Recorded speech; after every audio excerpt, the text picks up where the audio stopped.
Okay, Washington County. Imagine your GVC was a vacation destination. What would the Google turn-by-turn map look like to get there? So today we're going to look at what some teams are doing to break down their GVC into measurable, useful learning targets for their students, their parents, and the teachers on the team, and specialists who are helping them.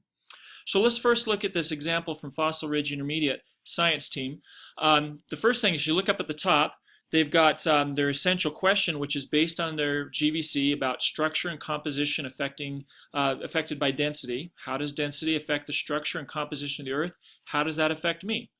And then underneath that, they've broken down, based on the state core indicators and objectives, they've created some I can statements that they want their students to be able to say, and when their students can do each of those things, they'll have mastered that GVC.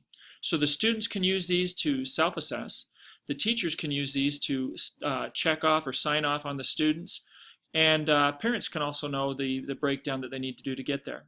So let's look at another example from world language. Again, a similar format on this one. In the middle, they've chosen to put their GVC statement right in the middle in a square box, and then all around it, they've got in gray the critical skills and knowledge that students need to be able to master to be able to accomplish that GVC. And then you'll notice out on the periphery, there's some ones in white. Those are optional. Those are not necessary to accomplish a GVC. And they've got some I can statements with nothing after it. So if a student has already mastered other things, this is the enrichment and extension.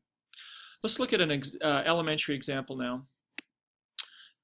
Again, they've got their GVC up at the top, and they've chosen to list also the standard and objective next to it.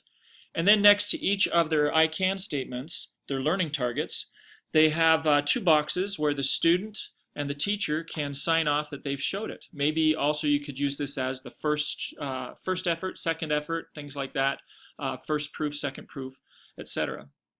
Again, the student can use this to measure their progress towards their destination. So in summary, if we're to imagine that our GVC is Washington Memorial, then that's our destination on our Google map. But the learning targets are the turn-by-turn maps that tell us to take a left here, take a right here, look for this landmark. And they show us if we're on the right track towards that destination.